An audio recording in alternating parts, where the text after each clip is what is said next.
Monero.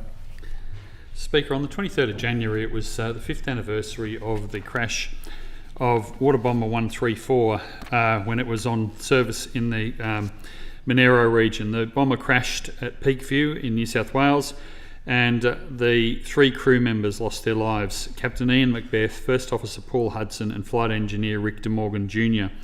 That crash has something which the local community has felt very strongly since, and has worked to commemorate and to support the families from the United States. Fundamentally in that is the knowledge that these 3 men, who no one in our area had even met, were willing to come out and undertake this dangerous operation to try and protect lives and properties in our region. And our community's outpouring of support for them and wanting to remember them comes from their sacrifice that they made. The 5-year anniversary was marked by a memorial service on the site of the crash at Peakview. It's a beautiful location, obviously, with memorial plaques on some large boulders there.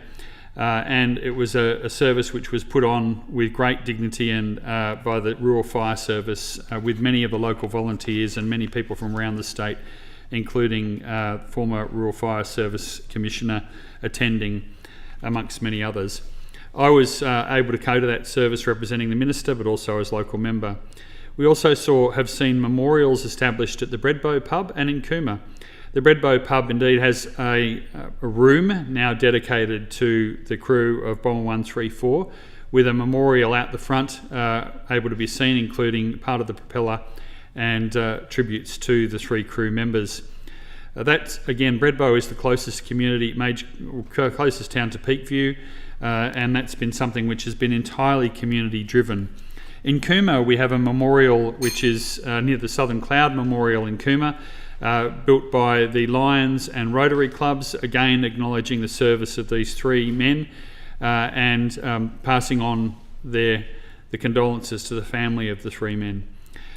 These things have all really struck me as being something which shows the way that the communities value the sacrifice that these men, who they never met, have made for them.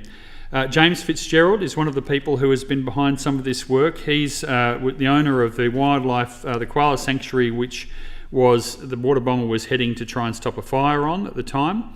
He's established a GoFundMe campaign to try and bring the families of the crew members out to see the site and to attend one of the memorials in future. And I would urge anybody who is able to support to go to the GoFundMe page, Bomber 134, and support that. As I said, the Breadbow Pub and the Cooma Lions and Rotary Club have also been involved in commemorating these 3 men. The Speaker of this House has also been involved. The Speaker called in at the Breadbow Pub and was told about the work that the community was doing to link up and to support the families and to honour the service of the 3 crew members of the water bomber. And he has since made contact with one of the family members of one of the crew and stays in contact with them, as well as staying in contact with the people from Breadbow who are driving this project to try and fund the family members to come to Australia. So it has been a really amazing community response to the sacrifice that these men made. It was in the 2019-20 bushfires. We know that they were incredibly serious fires right around the state, and we really do rely on, of course, the efforts of our amazing volunteers in the RFS, of which we have so many in the Monero region and whose efforts are so hugely valued by all of us. The crews who fly in from various parts of Australia, and as we see from around the world. It's something which, as I said, we very much value, and I think the thing that's really struck me about this is the fact that our community has become so committed to commemorating the sacrifice that these 3 men made.